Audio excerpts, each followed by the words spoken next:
Hello and welcome to my review of the T500 RS with the including pedals, and then there is the TH8RS 7-speed shifter which is not included, but I must say this is a proper racing wheel and proper shifter. You really get what you pay for, and I must say this is probably the best wheel on the market right now for its price.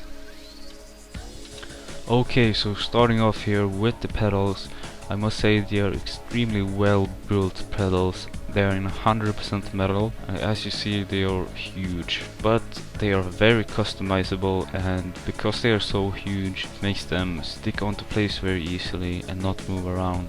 And here you can see, which also makes it good that doesn't roll around, is these huge rubberized cubes on the bottom there on the back, which is on both sides because these pedals are very customizable. They can be in either F1 mode, as you see they are now if I turn them around and I turn that metal plate around with some screws, or they can be in GT style mode as I have them on my videos, which I like the most. But unfortunately they doesn't come in the GT mode, so you have to arrange them yourself. I guess most people would prefer the GT mode actually, but they don't ship it that way. So you're gonna have to switch them around by yourself with these extremely small metal screws. There's tools to do that is included, but I must say I don't like these screws. They're extremely small. On the other side there's like another screw which you have to hold as you turn them, as you can see, and they are very small. Everything is very hard to aim in and get it right, and it doesn't fit that quite well either. As you saw, maybe one screw, it was kind of like not straight in, it was like on the side. So poor quality on that plate there, because as you can see also there's some weird things going on here. I don't know what that is. I guess there's just a problem with their factory, or I don't know how it's gone like that. I don't like that, but no worse, because you don't notice it as you drive. It's not like your socks get stuck because of that. I mean, it's all very well polished in the end, and it gives this feeling that you're in a real racing car with all this metal and stuff. So that's nice. So over to the resistance of the pedals now. I must say they are good, but I really am disappointed about the resistance of the brake, and that I have found no way to make it lighter. The gas and the clutch are exactly the same, because as you switch around with F1 mode or GT mode, you switch the position of the gas and the clutch pedal. So they have to be the same resistance, because otherwise it would feel weird, right? As you see, I have to struggle quite a lot to press the brake pedal, which is really annoying. If you don't have a sturdy setup or a sturdy wheel, pushing that brake pedal will make your wheel, I mean your share, move about. So I recommend having a carpet under there, so it's like the carpet is halfway onto the bottom of the pedals, which makes your share not move about. At least that's what I have. Okay, so moving on to the wheel now, which is extremely well built and good quality. I like the design a lot, and I like the wheel size and the rubber material here. It is really nice. It doesn't really leave any sweat marks, and if you do have sweaty hands, it doesn't stick onto there. It vanishes very quickly. So I don't know how they've done it, but it's not like the Ravenprodesign GT where you get like your hands are all sticky after a while of driving. It's really nice. I would prefer leather, but this is nice actually because it's a lot of grip. It's more grip than leather, and there's like brushed metal in the middle here, which is really nice. And the buttons, I must say, they're great too. I mean, what else can it be? They are buttons. I must say I like the position. They are easy to press, and you don't really press them by accident either, so they're great. And I guess they work great for the PS3, because this made was originally for the PS3, but works of course with all PC games as well. And the pedal shifters, they are really nice too. They're extremely big, and as you can see, they are stuck onto the wheelbase there. They're not stuck onto the steering wheel. And here is that brake mod I was talking about, which is pretty weird. I don't understand why they would include that. It's called the realistic brake mod, but it's not very realistic because it makes it even harder. So yeah, as you can see here, I explain about the realistic brake mod in that page, and then in the page before that, here in the manual, you can see that you should be able to adjust the pedals, but I haven't found any way to adjust the pedals, which completely sucks, to be honest. It says here that you can have them in short run and low resistance, and it says that the medium run is the default position, or actually the high resistance is the default position. But I haven't found any way to make it lighter or less resistance. That's really annoying. You can also tilt the pedals themselves, and you can make them tighter or far away from each other. Right, so then there is the force feedback and the clamping system to talk about here.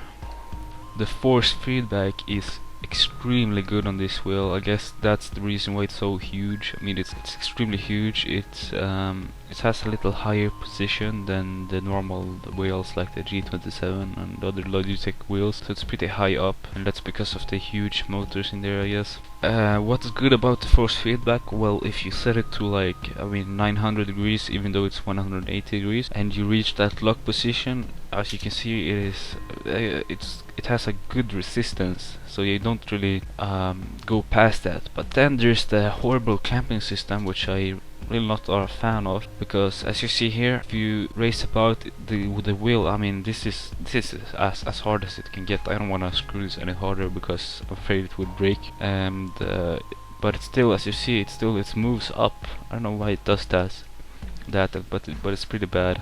I don't like that at all. But again, it has great force feedback, which would probably be the cause of it moving up and such. Like you can see, you don't really easily move past those 900 degrees, or actually 800, as you see. I've set it here on the control panel. So yeah, I had to press quite hard to move past that lock position. It's not very easy. And then there's the 180 degrees, which seems quite weird. It doesn't really go at the full 180 degrees. As you can see, it's not completely around. It has this weird dead zone there. And yeah, the control panel, you can't really set so much things except the overall strength of all forces, which should be at 40%, because otherwise it's too strong. So now I'm gonna do some tests of the force feedback, so you can see how fast it is and strong. And also you can hear the noise here. It's not that loud actually. I mean, it might sound loud on the microphone, but pretty quiet for being such a strong wheel. So what I really like about the force feedback is that it's so extremely strong, so when you like drift, it snaps back immediately. Very easy to drift with, and I mean, if you have this wheel, you have a huge advantage while drifting and racing and all that. It's so much easier than any other simulator wheel out there, because it's so fast and strong and subtle, you know. So overall, a real proper wheel this, and well worth the money. So I mean, if you have the money and you're looking to buy the best wheel, you have to buy this wheel. It's really great, and it's a lot of fun. And if you do buy the including shifter, the TH8RS, which is like another 120 bucks or so, you get an even better experience, because this shifter is such great shifter, almost complete in metal. It's very customizable as well. As you can see in the manual, you can switch the whole machinery, as you see I have done here. I mounted it onto my chair and I have turned around the whole machinery, like twist it around, and you can actually twist around the whole thing also around the clamping system. As you can see here in the manual, it's all in there. Also, it has this weird axis. I don't know what that's for. I don't know how that would come in handy. So I guess that's just an. They shouldn't have included that. I don't know why they did include that axis. I can see how it would work. I mean, I guess it just increases the price. Here you can see the different shifting modes, because it does come with including sequential speed gearbox there, which you can use. Unscrew again those extremely small and bad quality screws, so you have to be really careful with those so they don't get rounded. But it seems to work great.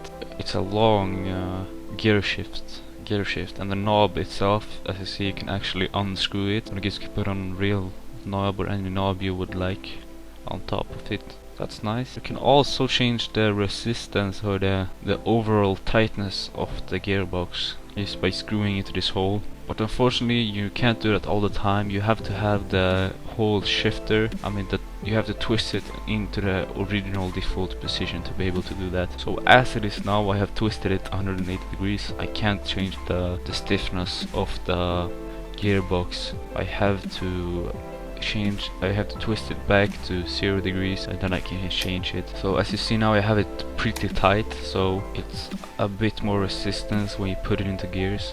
I like that, it makes it like more realistic, because otherwise it just pops into gears so easily. It's not really a good feeling. I mean the shifter is just, there's no complaints about it. It's extremely good.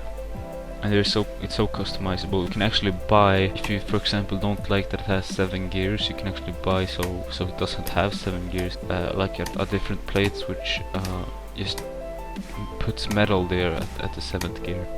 So we can't put it in 7th gear, because I actually sometimes as a race I accidentally put it in 7th gear when I mean to put it in 5th gear. That's quite annoying, because many games doesn't have support for 7 gears. For example, Euro Truck Simulator 2. I don't know if you can mod it so that it will recognize the 7th gear. You probably can. I haven't really done some research on that, so I don't know. But that's really bad that it doesn't have good support for that 7th gear, because you do have 12 or 18 gears in a truck, so wouldn't it be wrong with another gear on your simulator. So it's extremely good and realistic. You can hear the really nice sound of the shifting gears here. I like it a lot. So yeah, summing this video up, you get really what you pay for. A very customizable wheel that is very sturdy and proper material and quality. As you may have noticed, it has some flaws, like the brake pedal there and the small screws which easily get rounded, so you have to be quite careful with those screws. But without that, I mean, this is really a great wheel, and without doubt has the best force feedback out there.